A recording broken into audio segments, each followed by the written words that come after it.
House Bill 1490, a bill to amend and reenact a section of the Code of Virginia relating to school board members who engage in war service or are called to active duty in the armed services of the United States.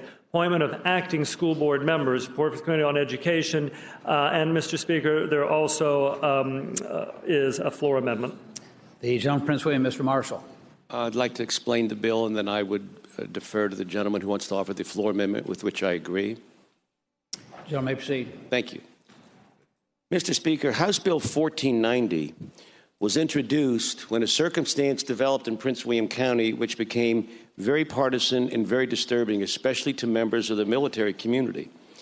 Commander Gil Trenum is also the Brentsville School Board chairman member. He has served 12 years active duty in the Navy, 15 years in the reserves. He's been elected 3 times in the Brentsville district, the last time with 98% of the vote. He received notice in early summer that he was going to be deployed to Djibouti for 1 year. Upon receipt of the orders, he asked Delegate Anderson to contact Legislative Services for any procedure that he should follow for replacing somebody to fill the seat temporarily while he is on active duty in war fighting. He received an interpretation from Legislative Services that he could do this, that in order to set things in motion, he would have to formally notify the school board, and then he would submit a list. The school board itself has an attorney who gave a different opinion. A member of the other body decided to ask for an opinion from the Attorney General at the request of the chairman of the school board, whose intensity at times makes me look moderate, Mr. Speaker. Yes, that's correct. So that gave a third opinion as to how this process can transpire. The chairman of the school board took the opinion of the Attorney General, which simply meant that if you learn of a possible vacancy, that sets in motion the mechanism to find a replacement. He then picked my 2015 opponent to replace Mr. Trenum, Commander Trenum. The controversy became so heated that my opponent, who initially said, "I'll do this," backed away because it just became very obvious this looked like an anti-military move. At one of the 2 meetings in which I testified to the school board to please appoint the replacement or replacements that Mr. Trenum, Commander Trenum, has nominated, I also was joined by my 2013 Democratic opponent, who also thought that Mr. Trenum should be able to nominate the replacement. So, you know, you had one Democrat who ran against me saying the chairman should accept this, myself and hundreds of people in the community doing this. Why do we need to do this? Because we have 3 different interpretations of the same code section of Virginia. The school board attorney, one way, Attorney General, Legislative Services. The only case similar to this was one in which a Floyd County Commonwealth attorney was called to duty. In that case, the code was in dispute the same way it was for Commander Trenum. That case went all the way to the Virginia Supreme Court in 2005 in a case called Gordon versus Hannett. The General Assembly did change the code after that one, but only to clarify it for constitutional officers under 24.2-228.1 subsection G. That meant that the intent of the General Assembly was clear for constitutional officers, but not officers of the school board. Being deployed is stressful enough without having the process to be hampered by this kind of controversy. Veterans, like I say, became very outraged and want some certitude if this happens again. We had a press conference at which many members of the Prince William delegation attended. This bill will not affect Commander Trenum, who ultimately saw his replacement, but only after significant opposition and acrimony in our community. Mr. Speaker, I think we should make it easy for members of the military who want to serve both their community and their country. And if they seek this elective office, and they can't seek elective office other than one which is nonpartisan, which the school board is, they're going to be discouraged from it because they don't know when they're called to active duty. And the promise that they made to their constituents to provide representation in a certain way will not be honored if they are not given the ability to select somebody who is in agreement with the promises that they made to the voters and which the voters accepted and selected them for. So this allows a deployed military person who's putting his life on the line for our country to protect our lives and our liberties, to provide the school board a list of candidates to choose from for their temporary acting replacement. And I urge engrossment of the bill and passage after acceptance of the amendment from the gentleman from Virginia Beach. Clerk will report a floor amendment. Floor amendment to the introduced bill offered by Delegate Davis. On line 29, after the word shall, strike the remainder of line 29, all of line 30, and through parentheses double little I on line 31. Gentleman from Virginia Beach, Mr. Davis. Thank you, Mr. Speaker.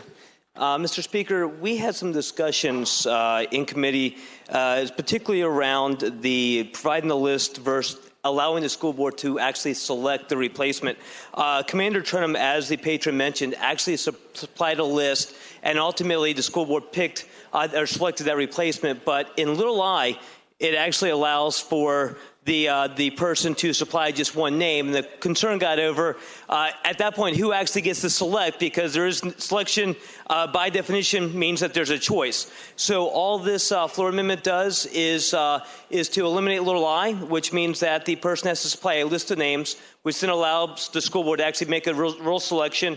I appreciate the support of the patron and those from Prince William County for this floor amendment.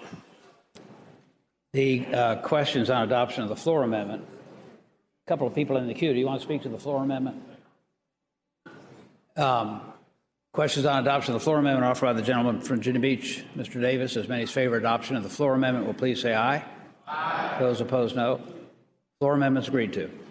The gentleman from Fairfax, Mr. Bulaba.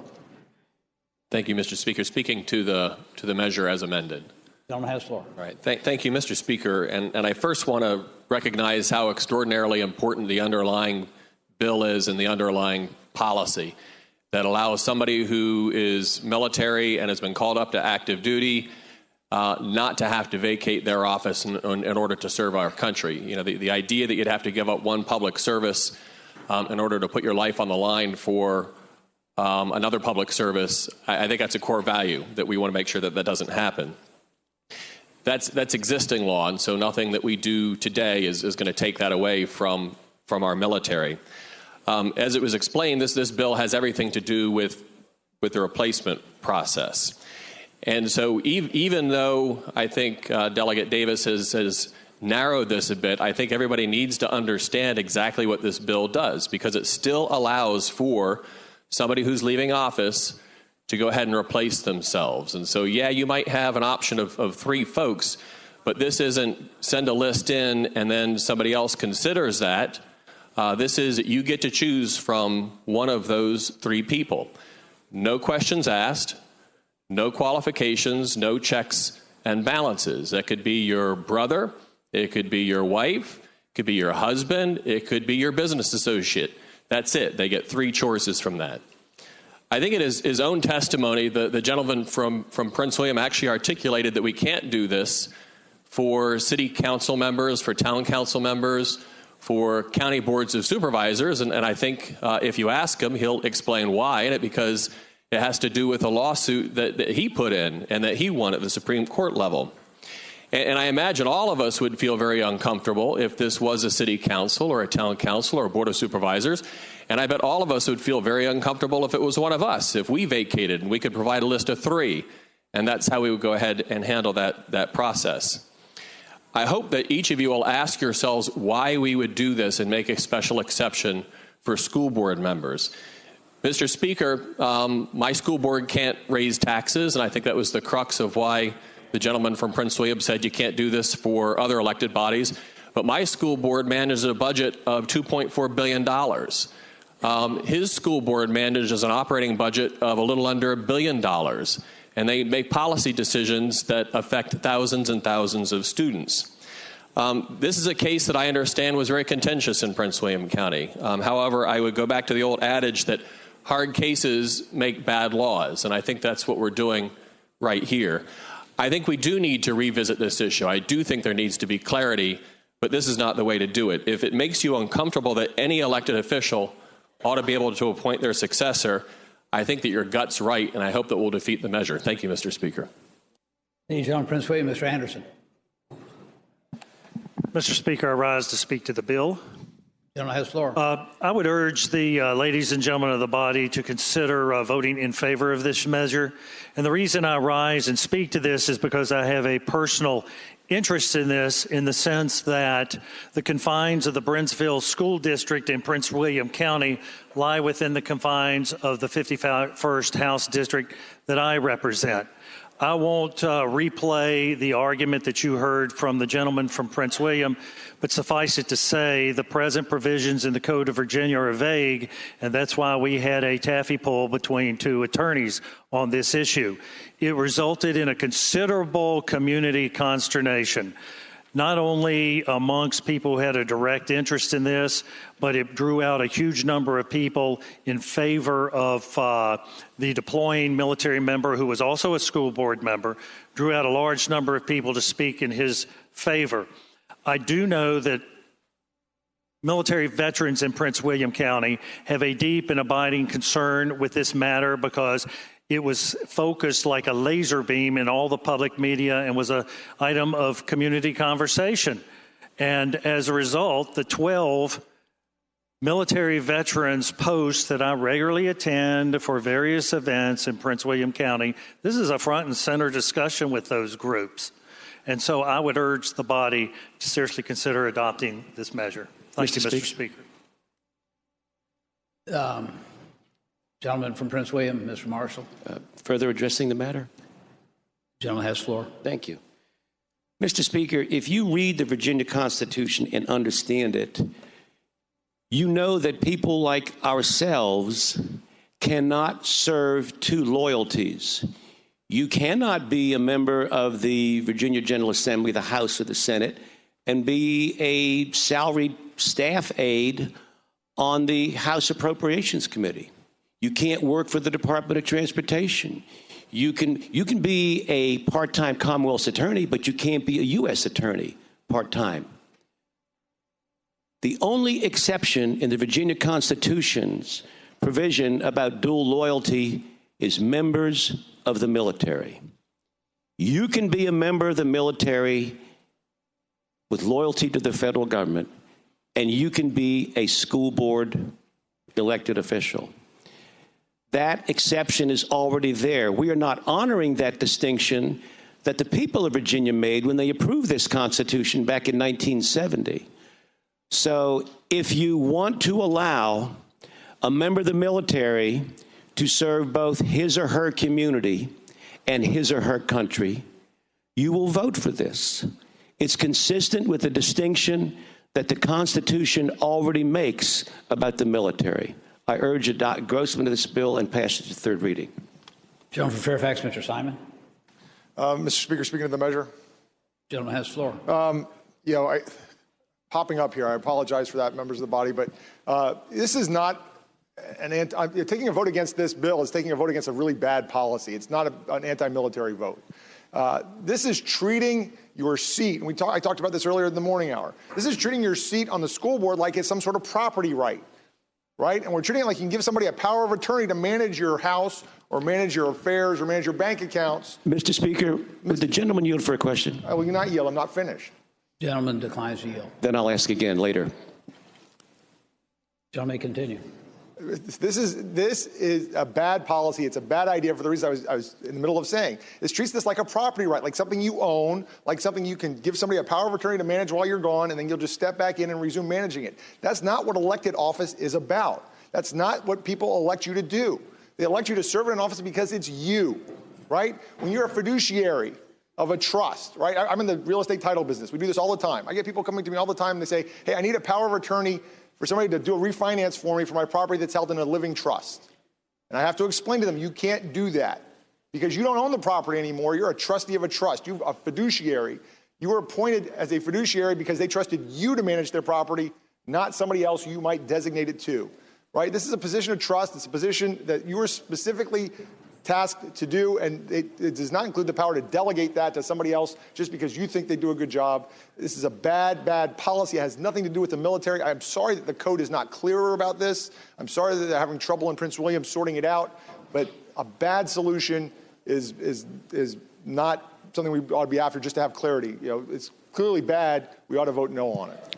Mr. Speaker? Yeah, you know, from now on, Bob, remember to push the button when you want to be recognized. Gentleman from Prince William, Mr. Marshall. Now will the gentleman from Fairfax yield? Will the gentleman yield? I yield. Gentleman yields. Thank you. Does the gentleman accept the premise that members of the military have reemployment rights for if they have employment in Virginia when they come back from deployment? Mr. Speaker, I would concede that they do have reemployment rights for their jobs and their professions. Absolutely. Would the gentleman yield for another question? Gentleman yield? Happy to yield. Gentleman yields. Thank you. Hope to make him happy.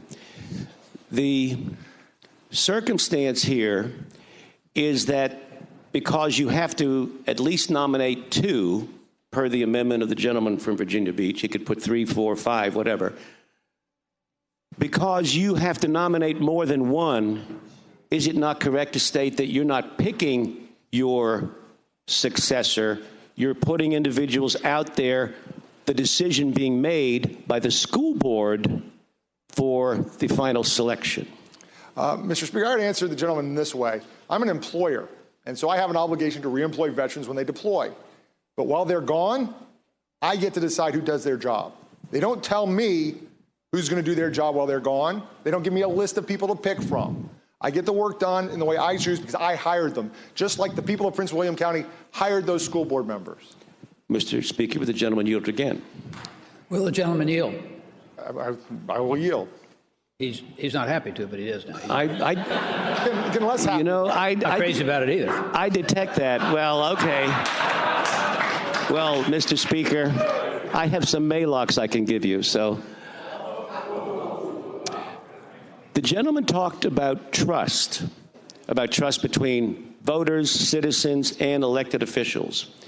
And since the voters, by 98% in an election, placed their trust in Mr. Trenum, why would it follow that they wouldn't trust his judgment because they placed it in him to make judgments on their behalf to secure the common good for the operation of the schools?